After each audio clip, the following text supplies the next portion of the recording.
So having established the importance of ideas as being at the centre of entrepreneurial activity, what I want to do now is talk about some of the different sources from which we might find innovative new ideas for business. So as an entrepreneur, you really need to be adept at sort of scanning the world around you and keeping up to date with any sort of trends or changes that might be happening in your operating environment. One of the things that define people as being entrepreneurial is they do tend to have a good handle on what changes are starting to occur within society.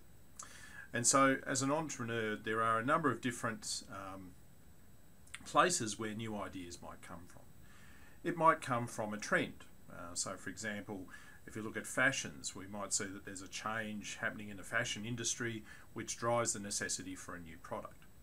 So at the moment, people are into authenticity and craft are the two sort of key elements in many food-based products. And so that's a trend that many manufacturers are trying to capitalise in. We've seen this a lot in things like the craft beer marketplace, where lots of small-scale brewers and now the larger players are actually producing a range of boutique beers targeting that particular trend.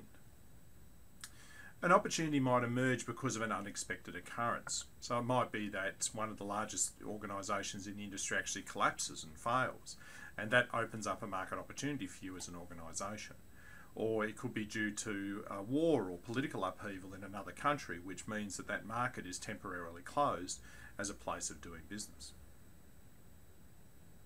Ideas might come out of the production process. So there might be things that are happening in the production process that create a need for us to come up with a new product that solves that particular problem. We might get ideas from industry and market changes. Industries and markets evolve, they have their own life cycle. And as they evolve and change, it's likely that we're going to see demand for new and different types of products. Again, if I go back to my earlier example around beer products, what we see is that the beer market is changing and that people's preference for the types of beers is changing quite markedly. One major area where there is a lot of change, which is creating a whole range of new opportunities, is in demographic change. As populations age, as their population mix changes in terms of education and income level, a whole range of new different product opportunities emerge for entrepreneurs. And so as an entrepreneur, you need to be across what are the types of demographic changes that we're seeing in our marketplace and what opportunities might those changes represent. And we can also get ideas from a formal idea generation process. So there's a number of different techniques that we can use to help us come up with new ideas that we might turn into business opportunities. And later in this topic and in the coming weeks, we're going to do a few of these idea generation processes and talk about how we might use these processes to come up with new market ideas. To sort of condense that down, we see that when we're looking for entrepreneurial opportunities, there are sort of four broad models or four broad ideas about where entrepreneurial opportunities might come from. The first set of ideas or a model of where new ideas and opportunities comes from is the competition-based model. And the competition-based model says that through the process of market competition, new market opportunities emerge, gaps in the market or niches open up, and organisations will step in to fill those niches and take advantage of that opportunity. A second school of thought is the innovation model. And the innovation model says that what entrepreneurs do is come up with disruptive technologies or disruptive products that they can launch into the marketplace and change the nature of competition within that particular industry. A third model is the alertness model. And the alertness model says that the key to spotting entrepreneurial opportunities is by being aware of change, by being constantly sensitive to the changes that are happening in the marketplace around you. And a third model that has emerged in recent years around spotting entrepreneurial opportunities is the social model.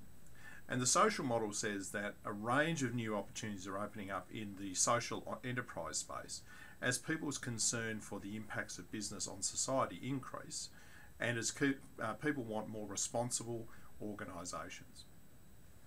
So again, when we're thinking about opportunities, we need to think about these different models and think about what they tell us about where new opportunities might come from.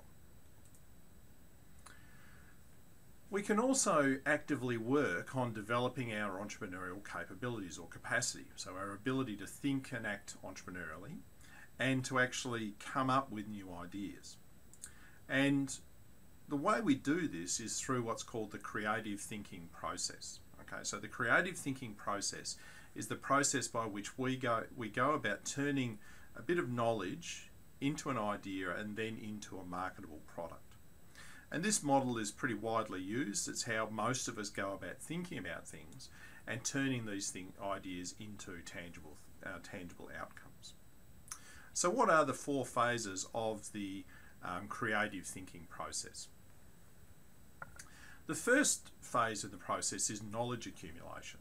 Okay, so in this stage, what we're trying to do is gather as much knowledge as we can about the market, the customers, the competitors, changes in our marketplace and our context that are relevant to our particular product category.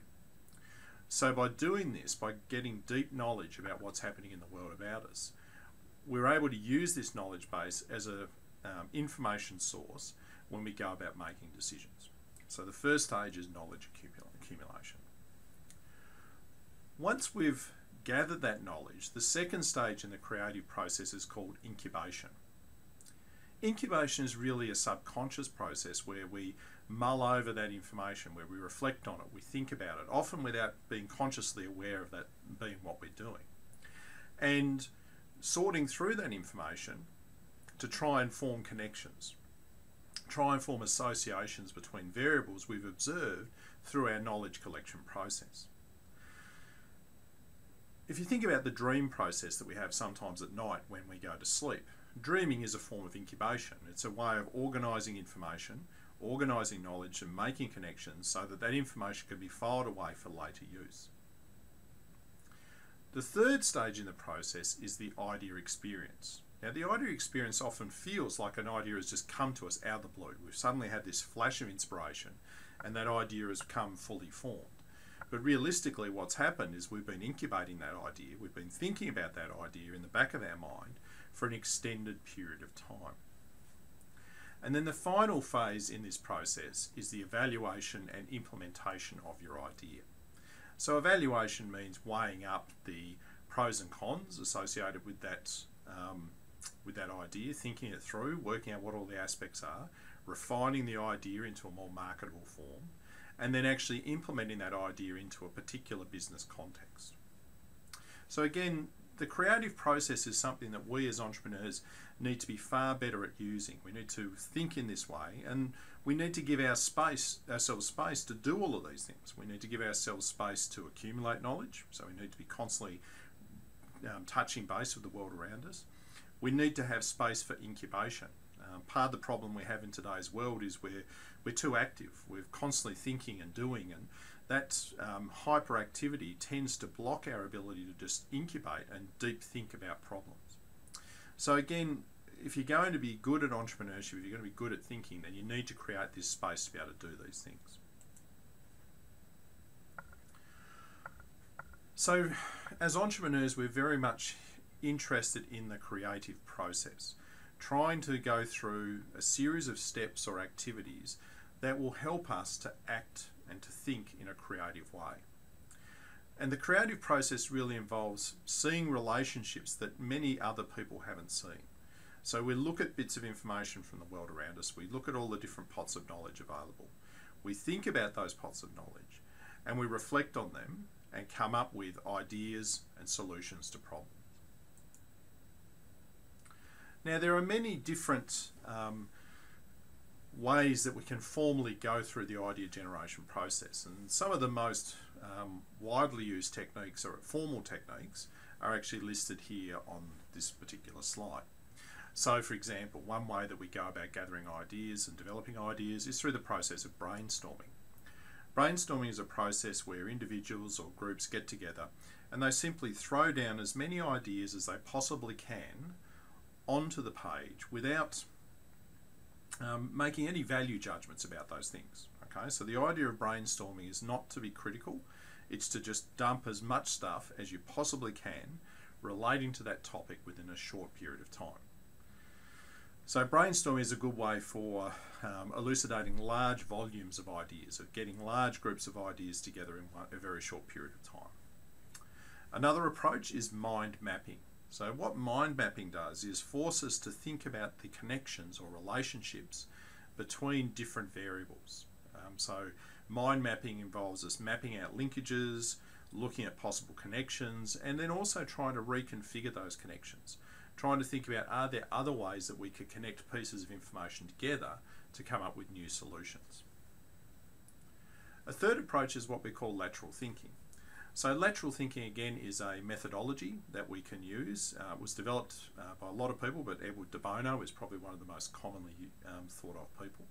And I'll put a little bit of information about lateral thinking onto the Milo site for you to have a look at.